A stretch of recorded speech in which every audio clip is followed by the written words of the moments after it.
that uh, today I'll start a new literary piece. In the last class we have finished Civil Disobedience by Henry David Thoreau. Today I'll make an introductory discussion on Virginia Woolf's brilliant writing, Shakespeare's Sister. As you know that Virginia Woolf was the pioneer of feminist movement, and she is a prolific writer of the 20th century. She is one of the most important writers of modern time, and she deals with the problems of women, and she talks about the modernity and the complications that pervade in modern time. So let's come to our point. Before starting the major points, we'll have a glimpse on the life of Virginia Woolf. Her full name is Adeline Virginia Woolf. She was born in 1882 in Kensington, and she died in 28 March 1941, Lewes, United Kingdom. Her spouse was Leonard Woolf. She has a number of important works. Her major works are Vita and Virginia, Orlando. Important novel is Mrs. Dalloway, To the Lighthouse. Another writing is Simple Gifts. These are her major works. She has written a number of essays. So, while she is best known for her novels, especially Mrs. Dalloway in 1925, To the Lighthouse 1927, Woolf also wrote pioneering essays on artistic theory, literary history, women's writing, and the politics of power. A fine stylist, she experimented with several forms of biographical writing, composed painterly short fictions, and sent to her friends and family a lifetime of brilliant letters. So we see that she has a series of writings and different types of writings, and the style and the variety of writings made her a prolific writer. As she was born as Virginia Stephen, she was the child of an ideal Victorian parents. Her father was Leslie Stephen. He was an eminent literary figure and the first editor in 1882 to 1891 of the Dictionary of National Biography. Her mother was Julia Jackson. She possessed great beauty and reputation. She also had prominent social and artistic connections. So she is considered as one of the most gifted writers of among modernist writers or of modern time. She was a prolific essayist and a novelist, and she came to be known as the Bloomsbury Group, named after a section of London near the British Museum. She was a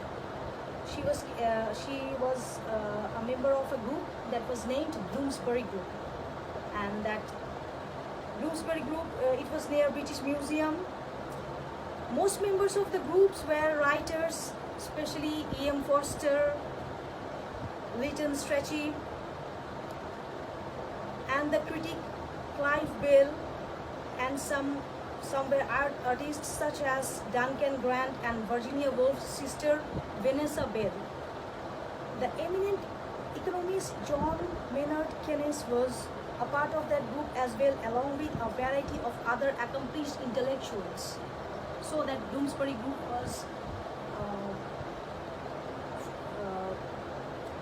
full of, it was enriched with the writers, major writers and important literary figures. Virginia Woolf published some of the most important works, as I have stated earlier. Among her many volumes of non-fiction prose is A Room of One's Own. In this book, Woolf speculates on what life should have been like for an imaginary gifted Shakespeare, sister of William Shakespeare. So here she speaks about the imaginary sister of William Shakespeare, and she gave her name Judith Shakespeare. This is a very important writing, A Room of One's Own. Here actually he means, a room means not only a place that is covered with four walls and has a door, not only that room. She wants to make spaces or places for the women, so that they can grow up and they can flourish. They can practice their intellectual faculty, and they can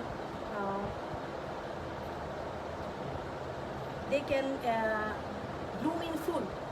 In that sense, she has spoken about the room, which was absent in Shakespeare's time, or in the Elizabethan age, or in the Renaissance period. In discussing the imaginary Judith Shakespeare, Woolf examines the circumstances common to women's lives during the Renaissance. For example, women had little or no say in their future. Unlike their male counterparts, they were not educated in grammar schools. They were not sent to learn trades, to run their business, so that they could run their business and they could earn their own livelihood. They were financially dependent on the family members, especially on their father or on their husbands, and they were dominated, and most often they were beaten by their husbands, and they were subdued, and they were made subservient in that male-dominating society. And she wants to make a dignified place for the women. Our writer Virginia Woolf, that's why she has made an imaginary figure, that is Judith Shakespeare, who is supposed to be Shakespeare's sister, and what she would have done. She has made the discussion about. So Woolf, again she says that unlike instead they were expected to marry as soon as possible. The women of Shakespeare's time, they got married as early as possible, and obviously they had not the right to choose the husbands of their own. They did marry the man selected by their parents, and under British law, a couple is regarded as one entity, and obviously in that single entity, husband or man was the decision maker. So they were cornered, they were kept aloof, and they were being marginalized. When they did, and at the same time she has mentioned that the women of the period had few civil rights. They had very few civil rights, as from A Room of One's Own, Woolf points out the history books do not mention women very often. When they do, it is usually to relate the wife was beating was common and generally approved in all classes of society. Wives were beaten by the husbands, and it was a common phenomenon in the contemporary society. She has spoken now have a look to some points that Virginia Woolf has spoken about.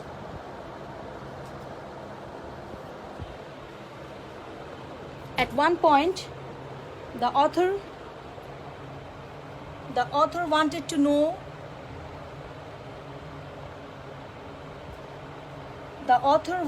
know under what conditions women lived, not throughout the ages but in England in the Elizabethan period. What was the real condition of the women of Elizabethan period?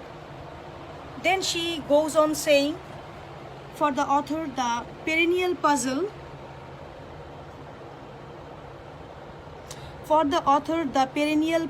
is why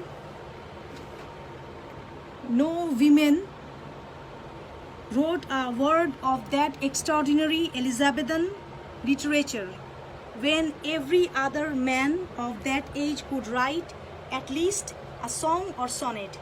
She has given the answer that women were not sent to the schools like the male counterparts in the grammar schools, and they were not taught the trade and commerce.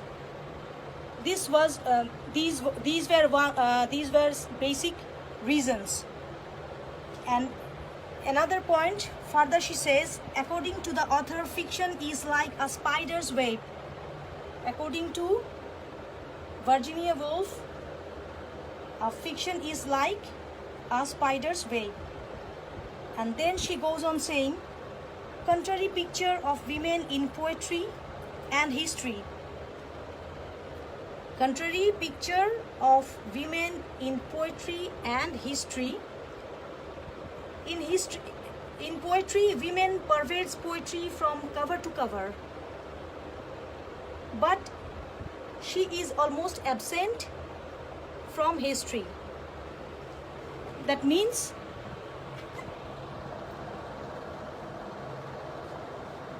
the fiction or imaginary writing was as complicated as a spider's web. Spider's web, what is the type of spider's web? A spider's web is a complicated framework or frame or structure. It has to be attached to a place at 4 points. Just like that, fiction or imaginary writing is a complicated one, and that needs to engross with the recesses of life. Important things are intermingled. Important events are intermingled in a fiction. So that's why it's compared to a spider's web.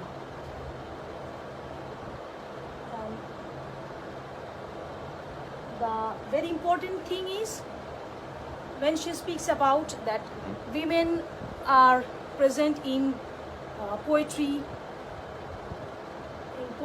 from cover to cover. They were the source of inspiration, but in reality, in fact, they were not given the chance, or they were not given the scope to flourish themselves, and that's why they were unable to create any history, and that's why they were totally absent from the history.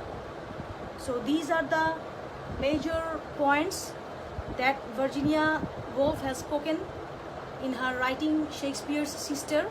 In the next class, we will discuss what was the condition of the women folk of Shakespeare's contemporary time, and if Shakespeare had a sister, as she has mentioned, imaginary sister, Judith Shakespeare, what she would have done.